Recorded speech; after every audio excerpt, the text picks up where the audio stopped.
بەڕێزان ئەوەی کە شەوی ڕابردوو لە پەرلەمانی عێراق پەسەند کرا بە تایبەت بڕگەی هەشتی مادەی 14 کە خاڵی ناکۆکی نێوان لایەنە کوردستانیەکان بوو دەمەوێت لەبارەی لێکەوتەکانی قسە بکەین. بەڕێز هێویدار ئەحمەد ئەندامی پەرلەمانی کوردستان لە فراکسیۆنی پارتی ئێستا لە ستۆدیۆ لەگەڵ من ئامادەیە. کاکە ڤیدار زۆر بەخێر بێ، سپاس بۆ ئامادەبوونت. لە پۆستێکتا لە فەیسبوک گوتت کە شیعەکان چەپڵیان بۆ هەوڵی لەتبوونی هەرێمی کوردستان لێدا. پێتان وایە کە ئەم هەوڵەی ناردنی بودجە بەتەنیا بۆ پارێزگایەک هەوڵی لەتکردنی هەرێمی کوردستانە؟ سڵاو ڕێز بەڕێز خاتو سنوور و سڵاو ڕێز بۆ هەموو بینەرانی ئێستا تەماشای کەناڵی کوردستان 24 دەکەن. بابەتێکی هەستیارە بوو پارتی مەسەلەن وا پێشاندرا کە پارتی بەم بابەتە سەغڵەت بووە، بەڵێ حەقی خۆیەتی سەغڵەت بێتن، چونکە بابەتێکە تەنیا پارتی و ئەوانەی کە بوو کوردستان ئیش دەکەن هەست پێ دەکەن ئەمە چ تاوانێکی گەورە بوو کرا و ئەنجام درا لەلایەن یەکێتی نیشتیمانی کوردستانەوە کە بە ئاشکرا ئەڵێن ئێمەنەوە فەخری پێکەن و پەنجەی سەرکەوتنیان لە ناو پەرلەمانی عێراقیان لێداوە. برادەرەکانی کە شیعەنە و جەماعەتی قەیس خەزعەلی عەسایبی ئالی حەق و حەشد و ئەوانە چەپڵیان بوو لێدا، ئای دەستان خۆش بێ ئەو کوردستانەتان ئەوها لێ کرد و ئێمە پاداشتیەوە دەدەینەوە. ئەوها بوو ینی کێشەکە ئەمە حەقیقەتەکەیە. اینجا لە پشتم حەقیقەتە چ هەیە؟ بۆ یەکێتی ئەمەی کرد هەموو پارەیەک کە دابەش ئەکرێتن لە ڕووی بودجە و حکومەتەوە بوو دوو بەشە، بەشێک پرۆژەی پێ ئەنجام دەدرێتن، بەشێکیش بۆ موچەیە ژیانی خەڵکی پێدابین دەکەیت. حتا وەکو ئێستا ئەو پارەی کە پێشتر لە عێراق دەها 2005 6 7 8 9 10 حتا 11 و 12 و 13 تەنانەت 2014 مانگی یەکیش هات، لە مانگی شوباتی 2014 و عێراق بودجەی کوردستانی بڕی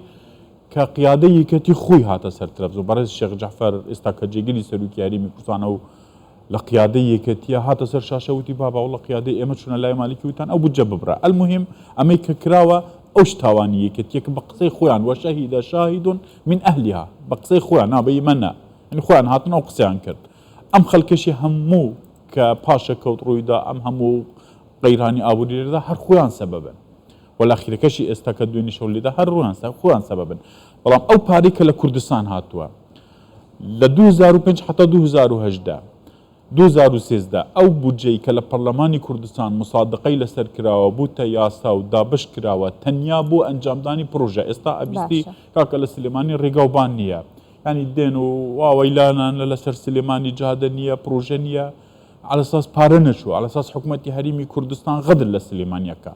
بە حقیقەتێک بۆ جەنابت و بۆ هەموو بینەران و بۆ خەڵکی سلێمانیش باز بکەین. لەو چەند ساڵی کە بودجە هەبووە لە پەرلەمانی کوردستان مسادقە کراوە تەنیا بۆ پارێزگای سلێمانی 10 تریلیۆن و 75 ملیار دینار دەنگی لەسەر دراوە بشتە سلێمانی ببێتە شەقام وەکو هەولێر و دهۆکی لێبێت، ببێتە قوتابخانە کە داوامی لە ناو قوتابخانەکاندا نێت، مستەشفای دروست بکرێت، بانقی دروست بکرێتن، خانووی بچووک بچووکی ئێستا بەکرێ نەگیرن خەڵ بچێت لەسەرەی موچەوەرگرتن بە تەمەنەکان هاوینان لە گەرما بخن کە گیانیخان لە دەستدا 5 تریلیۆن دینار لە حکوومەتی هەرێمی کوردستان تومار کراوە، پارە چوتە سلێمانی 1 دینار 250 دیناریش نەبووتە پرۆژە. حەقی خەڵکی سلێمانیە بڵێ کا ئەو پارەی دێت. ئێستا اینجا بۆ ئەمە کرا. طبعا من ئەندامێکی پارتیم جگەلەوەی بکە پەرلەمانتارم گلەیم لە تیمی پارتیە لە حکوومەتی هەرێمی کوردستان کە ئەو پارەی بە زیادەوە چوتە سلێمانی بۆ خەڵکی سلێمانی و لە سلێمانی خوراوە و دزراوە و نەچوتە گیرفانی خەڵک دەبوا بۆ خەڵکی سلێمانی ئاشکرا بکەن. من ئەوەندە پارەم ناردوتە سلێمانی حەقی ئێوە بپرسن کو ئەو پارەی سلێمانی کە بۆ خەڵکی سلێمانی چووە کە دەبێ ببێتە ئەو پرۆژە. ئەم پارەی خەڵکی کوردستانە، منەتیشی تێدا نییە، دەینێری و سلێمانی، بەڵام لە سلێمانی دەستێکی ئەمین نییە ئەو پارە بشتە سلێمانی. اینجا ئێستاڵێ بۆ ئەیدا بە ئەم جارە خۆیان پارە ڕاستەوخۆ بشتە دەستیان. بۆ ئەم جارە وایان کرد کە لە بەغدا ڕاستەوخۆ مەعاملە لەگەڵ سلێمانی کرد جیان بکرێتەوە. ئەمە بەیتڵ قەسیدەکەیە. حکوومەتی هەرێمی کوردستان وتێتی کاکە لەبەر ئێوە دەستی ئەمین نین، ئەبێ پارەکە بۆ خەڵکی سلێمانی بێ، مەشروعەکەشی بۆ خەڵکی سلێمانی بێت و ئەو مەشروعی وەکو پێشتر نەدزرێتن و جێبەجێ نەکرێتن ئەمە ئەم جارە جێبەجێ بکرێت کە تۆ ئەم بینایەتە دروست دەکەی، ئەم شەقامە دروست دەکەی، پارەکە تەمویل ئەەکەم و ئەعلانەکەم و هەموو خەڵکی سلێمانی ئەزانە وت پارە چوو، پارەکە لە دەستی ئەواندا نابن وەکو پێشتر بدزن. وڵاوە مشکلێکی گەورە بوویان و لەگەڵ پارتی لەسەرم بابەتە ببرە ساخ نەبوونەتەوە کە تو پارە بدێت دەستیان و بدزن. هەستاون لەگەڵ شەریکی خۆیان بۆ دزینی پارەی خەڵکی سلێمانی ڕێکەوتنیان کردووە پارەکە ڕاستەخۆ بشتە دەستی ئەوان و ئەوان بزانن خوای خۆیان و خۆیان بزانن ئەو پارەی سلێمانی چی لێ دەکەن ئێستام قسە لێرە ئەەکەم و دوای ساڵێکی تر خەڵکی سلێمانی ئەم قسەی من ئەکاتم بەڕێز سنوورخان هەموو مانگێ حتا وەکو نەوتی یاریمی کوردستان لە مانگی سێ ڕاگیراوە نزیکەی 300 ملیار دینار لە پارەی داهاتی هەولێر و دوو بۆ موچە چوتە سلێمانی پارەی موچەخوڕانی خەڵکی سلێمانیش خوراوە کە هەموو مانگێ دەیانگوت لە سلێمانی پارە نییە پارەکە چوتەوە سلێمانی خەڵکی سلێمانی بێ زۆر لەوە دقیق بن لە حکومەتی یاریمی کوردستان غەدری لە حکومەتی یاخۆ خەڵکی سلێمانی نەکردووە ئەگەر بڵێن غادر لەوە کراوە مەسەن ئەوان ئەڵێن غادرە لەبەروی پارە هەموو نەخراوەتە دەستی ئەوان بەکەی خۆیان بخەنە گیرفانی خۆیان و بە های لایف پێ بژین و بچنە دەرێ و پارەی خەڵکی سلێمانی ببنە دەرێ و گرۆپی سیبەر وشتی وایە ینی ئەوەی کە نامانەوێت ئەو دەمانەوێت حەقیقەتەکە باز بکەین بۆیە مەبەستی سەرەکیان لێە ئەمەیە کە ئەم جارە شیعە پارە ڕاستەخوب درێتە کەمینەیەکی ناو سلێمانی کە ئێستا حکم دەکەن پارەکە لە دەستی ئەواندا بێت بە کەیفی خۆیان تەراتێنی بکەن ئەمە حەقیقەتەکەیە 100%. باشە کاکە ڤیدار ینی خۆ ڕێکارەکانی نارزنی ئەو پارەیە هێندە ئاسان نییە ڕاستە بڕگەکە جێگیر کراوە و دەنگی پێدراوە لە پرۆژە یاسای بودجەدا بەڵام هەرێمی کوردستان قوارەیەکی سەربەخۆی خۆی هەیە و هەرێمێکی سەربەخۆی و لەناو دەستورە جێی کراوەتەوە بەس خۆیان ئەترافی پێ ناکەن خۆیان چۆن لەگەڵ شیعە ڕێکەوتن ڕەجات لێ دەکەن پارەکە بووم بنێرە نێنێرەوە بوو سبەینێ کاکە ڕێکەوتن لەگەڵ لانی قەیس خەزعەلی و عەسایبی ئەهلی حەق و ئەوانە کراوە کە زەختیان هەیە لەناو ئیتار و ئەم ئیشە بکاتن سبەین ئەڵێ کاکە وڵا حکومەتی یاریمی کوردستان 250 دیناری بوو منە ناردووە طبعا بەزیادەوەش دەڕواتن ئێستاش دڵنیا دەدەن دەڵێن بیانوو 1000 بیانوو دەدوزنەوە ئەوانەی لەوەی شەریکیانن بۆیان دەیکەن کاکە ینی شتەکە تەحسیل حاصلە من ناتوانم هیچ بیانوێک بۆ ئەم بابەتە بینمە دەرێکە کردویان با من پرسیارێک بکەم ینی هەرێمی کوردستان بە سلێمانی سوود نەخمن هەموو خەڵکی کوردستان ئەزانێت چی ڕوو دەدات با ساڵێکی در تێپەڕێن باشە ئێستانی هەرێمی کوردستان ئەزمونێکی زۆری هەیە لەسەر ڕێککەوتن و دانوستاندن و لێکتێگەیشتن و هەموو ئەو شتانەی کە لەگەڵ بەغدا کردوێتی بەڵام بە ماوەیەکی کەم نەڕێککەوتن جێبەجێ کراوە بەڵێنەکان چوونەتە سەر بەو شێوەیە پێتان وایە کە ئەم بڕیارە لە برەوەی بۆ لەتکردنی هەرێمی کوردستانە یاخود بۆ دروستکردنی ئەو ناکۆکیە لە نێوان لایەنەکانی هەرێمی کوردستان ئەم بەڵێنە بچێتە سەریایەک وەکو بەڵێنەکانی دیکەی عێراقە بێ لەگەڵ هەرێمی کوردستان هەر بە هاوکاری برادران یەکێتی نیشتیمانی کوردستان لەگەڵ حکومەتی عێراق زەختێکی زۆریان کرد کە عێراق لە محکەمەی فیدرالی و دواتر لە محکەمەی پاریس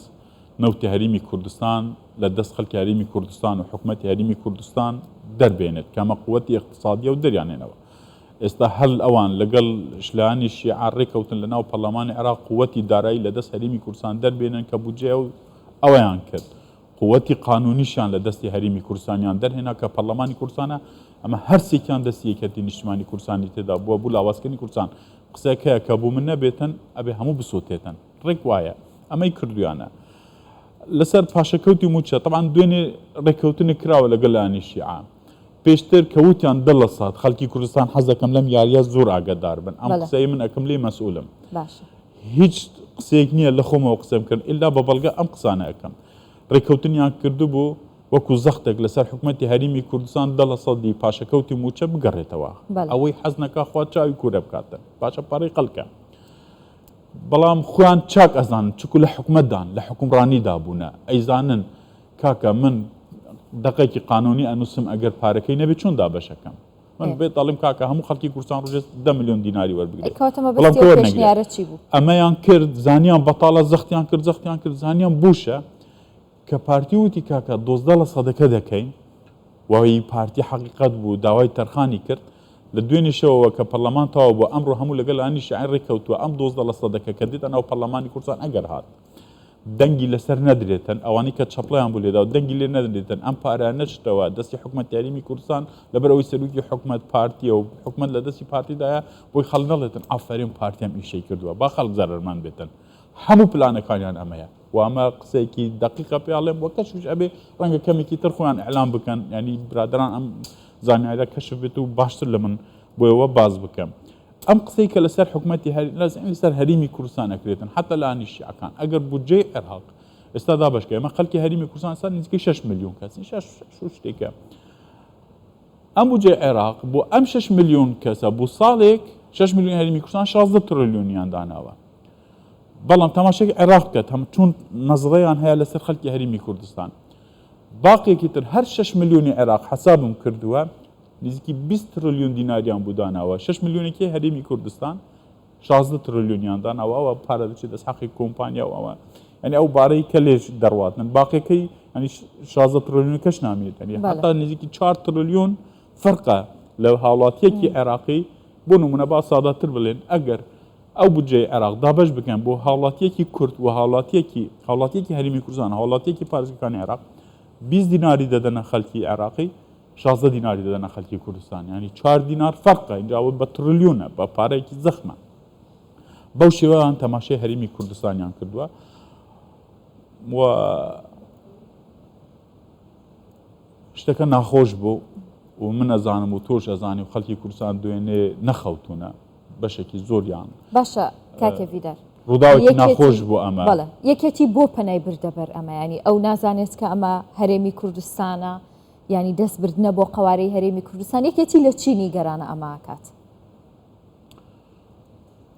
والله نازانم دەبێت لە خۆیان بپرسانی هیچ نەماوە بۆ ئەوان نەکرێت. طبعاً یەکێتی نیشتیمانی کوردستان هەر لەم کابینە تەماشا بکە 20 کورسیان هێنا 36% ینی ڕێژەی بەشداریان لە حکوومەتی هەرێمی کوردستان طبعاً ئەوەی کە دەنگی داوە 10% خەڵکی هەرێمی کوردستان دەنگی بە یەکێتی نیشتیمانی کوردستانی داوە. لە ناو سلێمانیش کە ئێستا نوێنەراتی بە ناوی خەڵکی سلێمانی میشەی کردووە 8% دەنگی هێناوە.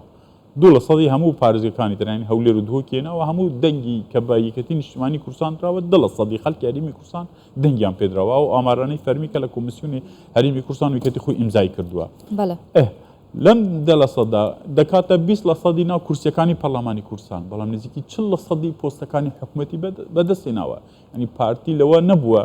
قسێک هەیە سنوورخان ئەڵێن وەختی خۆی دوو ئافرەتێک مناڵەکەی بزر بوو بە دوای گەڕا یەک دووسێ ڕۆژ دەیبینی مناڵەکەی لای ئافرەتێکی ترا ئەو ئافرەتە دەڵێەوە مناڵی منە بابە ئەمن دایکیەوە منداڵم دەڵێ نە ئەو ئافرەتی منە دەبێتە شەڕیان لەسەر خەڵیان کووە بێتەوە کاکەمە مناڵێکی ئەو ئافرەتە دەڵێ هی منە ئەوی ترش دەڵێ ئی منە. وەختی سەردەمی نەبی سولەیمان بووە ئەچنە لای شەکواکە ئەبنە لای نەبی سولەیمان یان نەبی ئەڵڵا بەڵێ بەڵێ ئەو ژنە دەڵێتن ئەمەی منە ئەم دڵە ئەوەش دەڵێ نەوڵاو منداڵی منە لەوێش ئەو مناقشە دروست دەبێتن. ئەمە نەبی سولەیمانە و دەبێت بۆ مشکلەکان حەلی پێبێ وتی ئاسانە ئێستا ئەزانە مناڵێکیە کە ئەو مشارە بینن ئەیکەمە لە تێک بوو تۆ لە تێک بووە و ئەو مشکلە حەل دەبێت. ئەوەی کە ئەو منداڵە هی ئەو نەبووە ئەڵێ من ڕازیم قەتێک بۆ من و قەتێکیش بۆ ئەو پارچەیەکانی ئەوەی کە دایکیەوە دەزانەوە منداڵی ئەوە دەڵێ نا من قبول ناکەم با مناڵەکە بۆ ئەو ژنە بێ بەڵام لەت نەکەی وتی معنا دروستی تووە پارتیش بۆ ئەوەی ئەم کوردستانە لەت نەبێتن زۆر زەریبەی داوە و زەربەی زۆری بەرکەوتووە و پشت بە خودا چونکو ئەزانێ ئەمە غەدرە کراوە لە هەرێمی کوردستان و پشت بە خەڵکی هەرێمی کوردستان و بە پارتی دیموکراتی کوردستان و قیادەی پارتی و جەنابی سەرۆک بارزانی کورد لەم ئەزمەش تێدەپەڕێت. باشە بەڵام حەقەوە خەڵکی هەرێمی کوردستان کارزانەوەی پارتی چییە حەقەوە خەڵکی هەرێمی کوردستان ئەمە لەبیر نەکات ئەمە لەبیر نەکات و لە هەڵبژارتنیش کە لە پێشمان ئەگەر بکرێتن توڵێ ئەمە بکاتەوە و بزانێت کێ دووسەتی و کێ دژمنیەتی نەکو کێ ڕکابەریەتی. پارتی دیموکراتی کوردستان هاوپەیمانی خۆی هەیە لەگەڵ عێراق محاولەکە تەجروبەی دانوستاندنی هەیە لەگەڵ حکوومەتی عێراق لەگەڵانە شیعەکان کە ورنکە کە هاوپەیمانیەکمان دروست کردووە ڕێکەوتنێکمان ئیمزا کردووە ئەو ڕێکەوتنە بووتە بەرنامەی حکوومەت لەناو پەرلەمانی عێراق دەنگی لەسەر دراوە و پێداچوونەوە ئەکاتن بەم بابەتە. ینی لەلایەک خۆتان دەزانن کە بۆ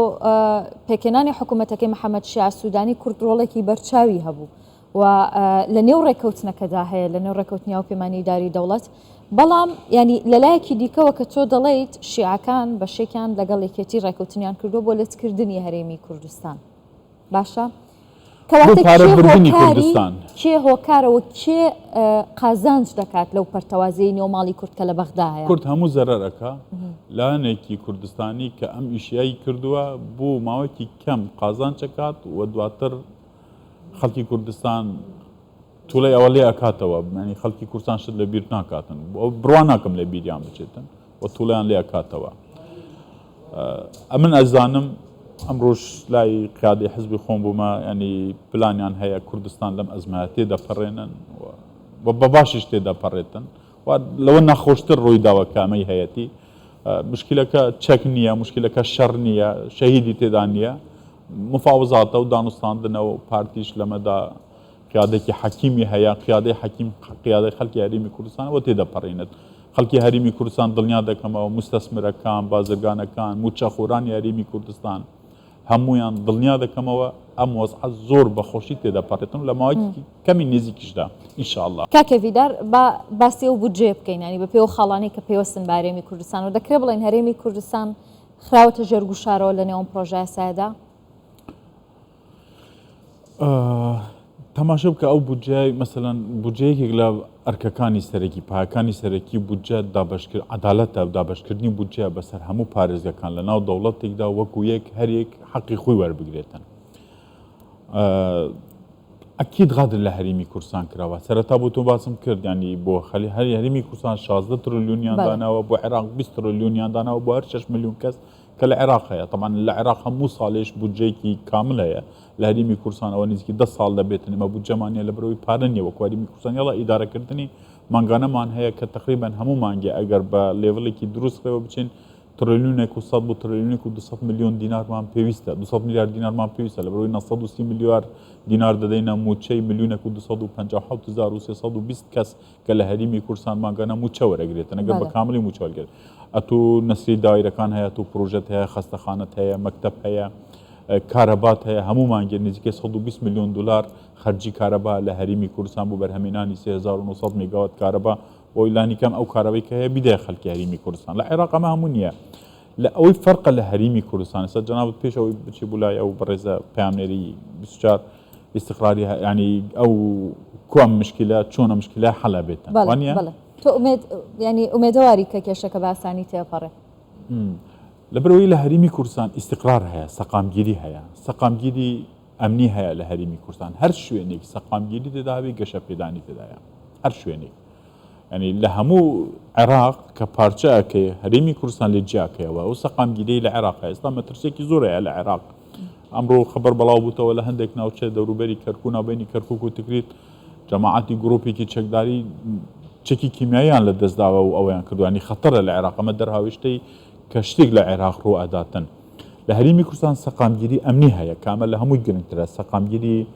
ئیداری هەیە حکوومەتێکی هەیە حکوومەتی هەرێمی کوردستان ئیشەی خەڵک ڕائەپەرێنێت سەقامگیریەکی کومەڵاتی هەیە لە هەرێمی کوردستان کە ئەم سێ سەقامگیری هەبوو سەقامگیری ئابووری لەدای دەبێتن واتە گەشەکردنی ئابووری لەدای بە خەڵک جورئەتی هەیە پارەی خەرجکات مستەسمر بێتە ئێرە پرۆژە ئەنجام بداتن بەڵام لە عێراق تەماشە بکە بە پێدا تاکانی ناو بودجەی 2023 عێراق بوو دەرەکەوێتن عێراقیەکان لە خەتەرێکدان بوو نمونە لە حەشدی شعبی لە ڕژەی دامەزراون تا ئێستا 95% ئەندامانی حەشی شعبی زیاد بووە ئەم ساڵە ینی ئەو کاتە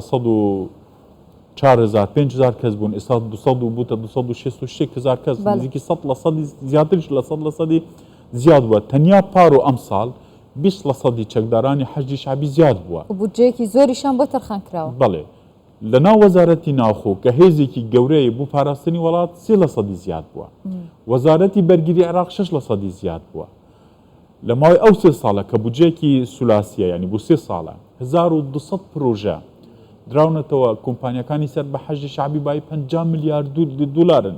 ئەمە پارەکە دەڕواتە دەری لە ڕێگەی دەرگا کە پێ دەڵێن حەشی شعبی و ئەم هەموو دامەزراندنی چەکدارە لە عێراق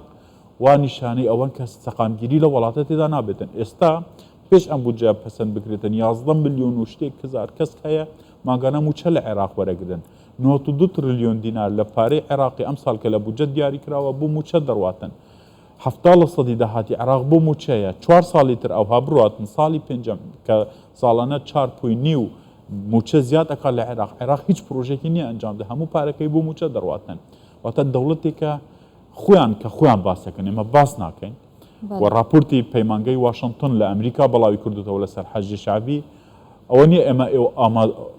ئومێدەخوازین عێراق وای لێ بێت کە ئەڵێن عێراق ئەمە ئەم داتانە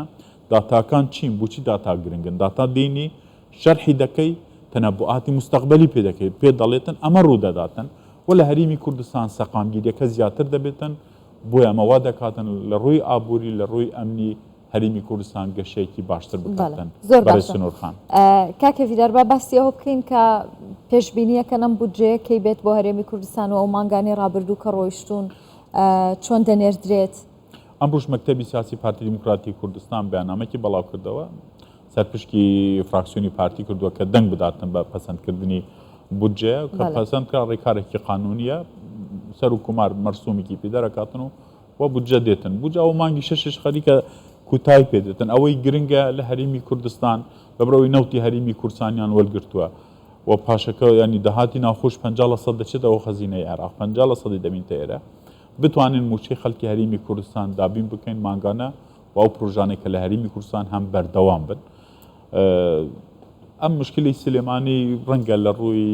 ئەوە هەندێک زەرجە لە کوردستان دروست بکاتن هەموو مانگێ بە بیانوو بن و دەرگای حوشی پشتەوەشیان بوو کراوەیە کە هەر کاتی ویستی ئەم زەرجە دروست بکات لە هەرێمی کوردستان من عێراق و ئەوانەی کە حکومی عێراقی ئەمە عێراق کە بڵێن عێراق ئەوانەی کە حکومەکەن لە عێراق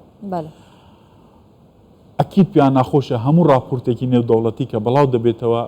ئەڵێ هەرێمی کوردستان جیاکەنەوە لە عێراق ئەم هەموو فەوزایی تایە عێراق ئەم هەموو کوشتن و کوشتاری تایە ئەم هەموو چەکداری تایە هەرێمی کوردستان ئەوها نییە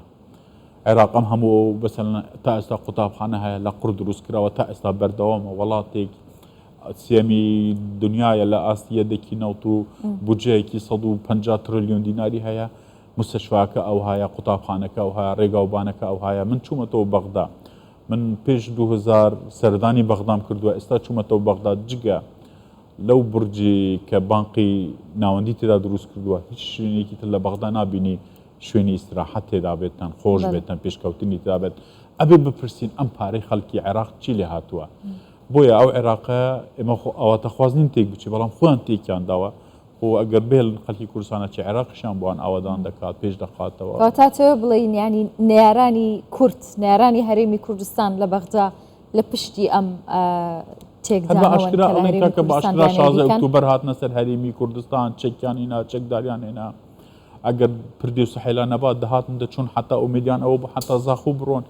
یعنی بە ئاشکرا ئەوەی لە دڵیانە بەرامبەر هەرێمی کوردستان ئەڵێن بەڵام بۆیان ناشتە سەر بۆیان نشتە سەر ئیرادەکەی دەنگ وایە لە بەغدا ئەم جارە بە تایبەت لەسەر پرۆژەیە یاسای بودجە پێتان وایە کە جیاوازیەکەی لەگەڵ ئێستا چییە بوو؟ خۆستا لە هەموو خەڵکی هەرێمی کوردستان بپرسی ئەگەر کورد بە دەنگ بە کورد پێشتر ڕئیس وزەرای دا ئەناو هەڵێگرت لایدا مثلەن هەموو شیعە هاتن بۆی ئیبراهیم جەعفەری بمێنێتەوە لە بەرۆی بەرەحمەد مام جەلال لێنە عاجز بوو جەنابی سەرۆکوتی ئیلا بلا بلا بدەن لایەندا مالیکیانینا و هەوڵش درا مالیکی لا بدرێتن لەسەر ئەوانەی کە هێزی دیجلیان دروست کرد کاتی خۆی بێن بەسەر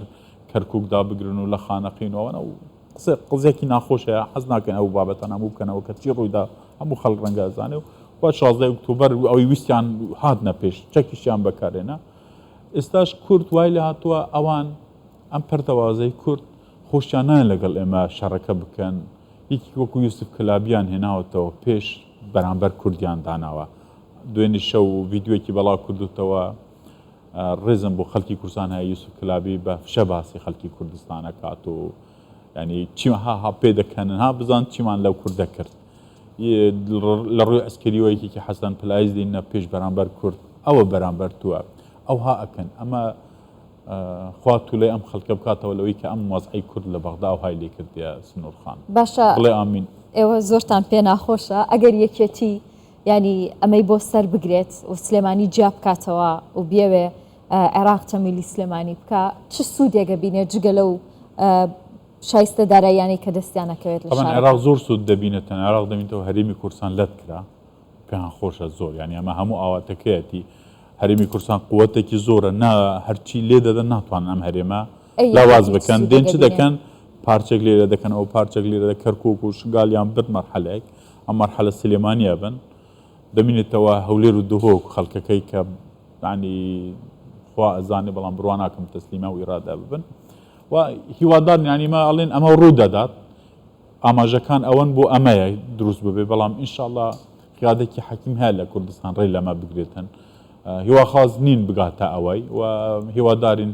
تەوبەک هەبێتن لای قیادە یەکەتی کە ئەمە ڕوو نەداتن چکۆ خۆیان لە پێش هەموو کەس زەرەرمەند دەبن پێتان وایە کە دەرفەت لە بەردەمێکێتی داماوە هەموو بۆ ڕۆژێ پشیمان دەرفەتێک بوونەوەلەوە؟ هەموو سعاتێک هەموو چرکێک دەرفەتی هەیە هەموو وەختێک بەڕێز سنوورخان.